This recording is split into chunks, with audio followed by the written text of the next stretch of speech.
Sunnat untuk meninggalkan berbekam saat puasa. Sunnat. Kenapa? Karena khilaf ulama terkait itu. Ada sebahagian ulama mengatakan berbekam membatalkan puasa. Tapi pendapat ini tidak pendapat yang kuat. Cuman tetap ditulis oleh ulama dalam kitab. Untuk apa? Menunjukkan bahwa ada yang berpendapat begitu, mengatakan berbekam hukumnya membatalkan puasa.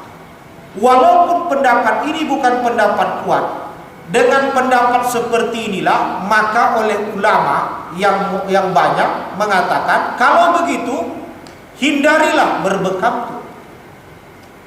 Sebenarnya tidak sampai membatalkan, tapi karena ada yang berpendapat membatalkan, maka lebih bagus tinggalkan. Supaya apa? Dapat pahala sunat meninggalkan itu.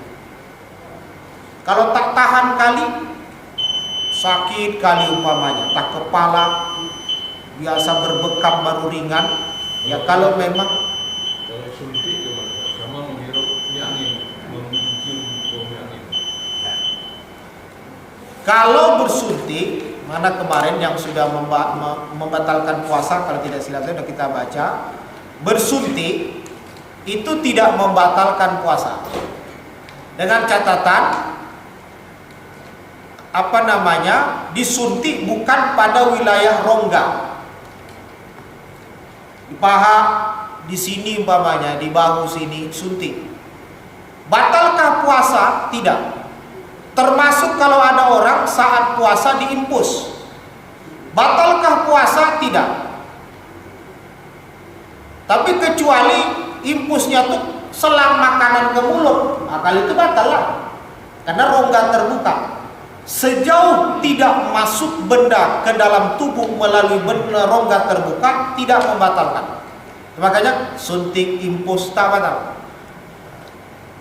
Mungkin kalau umpamanya dipertanyakan, kalau adalah orang diimpus, itu kan makanan yang masuk, enggak? Itu obat. Tapi dengan diimpus dia pulih, balik sehat. Ya memang orang berobat mau sehat. Kalau gara-gara diimpus malah tambah mati, bagus, tak usah. Kan ada orang bilang itu yang disuntikan melalui impus itu makanan, Ustaz. Saya bilang enggak. Orang nampak kok bukan makanan, tak ada nasi di situ, lontong tak ada, hanya bening, air. Jadi yang saya pahami itu obat masuk ke dalam. Dengan masuk obat, ya penyakit pun hilang disebabkan oleh pengaruh obat tadi, ya tambah sehat lah.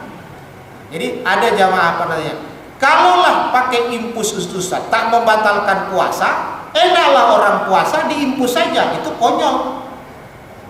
Ada orang puasa, impus lah biar tak lapar, konyol, ngapain diimpus? Impus bukan orang sakitnya itu, karena sakit diimpus. Kalau puasa macam biasa, agak-agak lapar, jam 11 mulai, minta diimpus, konyolnya itu, buang-buang duit. Lagian kalau juga ke rumah sakit, apa kalau ibu agak lemas, puasa ibu puasa. Cuma ditengoknya tensi darah biasa, ya semua impus lah, bertenaga aku sedikit. Mana mau dokter impus, apalagi BPJS, bawa BPJS. Jadi makanya kalau bicara hukum, kalau ada orang saat puasa terasanya sakit umpamanya tadi, tapi dia paksakan puasa, lalu diimpus.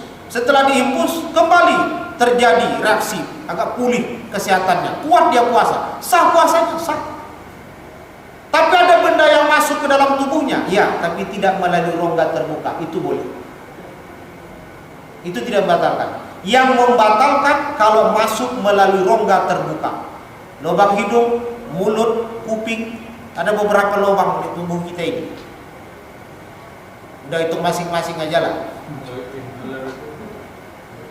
Fik itu taruh, apakah membatalkan? Fik tidak, karena dia hanya asar, hanya bekas, hawa, sama dengan minyak angin, apalagi yang sekarang ini Presker. Buat asma. Tapi kalau yang disemprotkan ke mulut tuh, itu batal. Karena saya 2 tahun yang lalu, atau setahun yang lalu itu ada jamaah, Ustaz, saya kan ada sesak napas begitu, kadang mau kumat. Jadi untuk memulihkan itu main semprot, cas begitu, lega, segar. Batal nggak puasa saya? Saya bilang, sekarang yang disemprotkan tuh ada nggak bendanya masuk? Ada Ustaz. Kalau ada batal.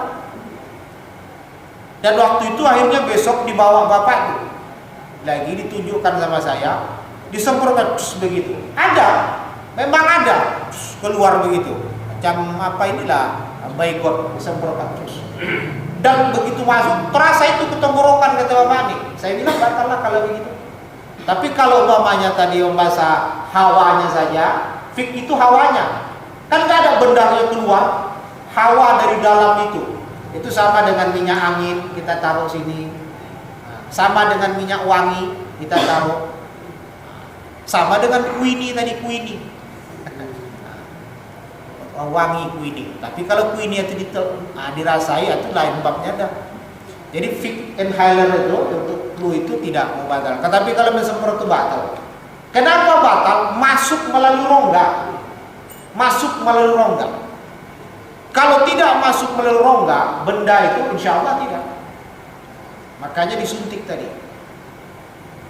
Jadi termasuk juga ada jamaah bertanya, jadi kalau gitu, kalau tidak melalui rongga tadi Ustaz, tak batal bersuntik. Kalau orang lagi puasa supaya badannya fit disuntik apa? Itu kan tambah tenaga. Batal tidak. Kalau mau main suntik. Tapi kalau yang pil kapsulnya itu dimakan, batal. Kalau gitu orang enaklah puasa, minta suntik aja, habis duit. Kalau memangnya hanya puasa yang biasa, minta suntik itu kan bahasa saya dia kan konyol aja ya. Untuk apa? Sama halnya dengan begini. Iya. Sama halnya dengan orang apa namanya? Jadi hilang fokus.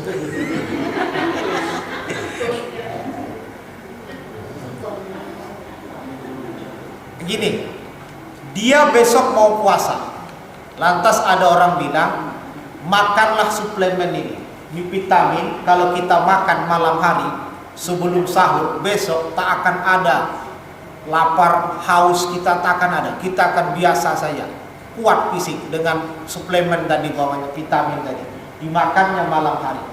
Besok memang tak ada gaya rasa puasa tuh, lapar tidak, haus tidak. Karena pengaruh itu tadi. Pengaruh suplemennya tadi atau vitamin dari makannya. Batal nggak puasa? Tidak. Kenapa tidak? Orang memang malam kok dimakannya sebelum sahur. Cuman tentu kalau dimakannya itu untuk supaya dia besok tidak merasakan lapar sama